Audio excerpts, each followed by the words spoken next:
దేవుని ఆశ్రయించే వారముగా ఉన్నామా, లేదా ఇతరులను ఆశ్రయించే వారముగా ఉన్నామా?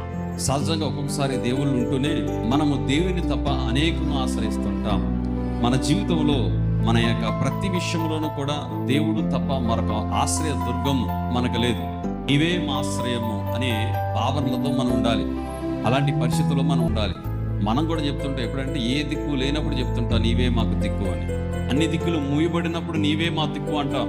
అది కాదు, అన్ని దిక్కులు మూయబడకముందే, నీలో శక్తి ఉన్నప్పుడే, నీలో బలం ఉన్నప్పుడే, నీకు మార్గాలు అనేకమైన కనబడుతున్నప్పుడే దేవుని ఆశ్రయించేవాడు ఉండాలి. నీ చూపు ఎప్పుడు దేవుని వైపు ఉండాలి, నీ చెయ్యి ఎప్పుడు దేవుని వైపు చాపాలి.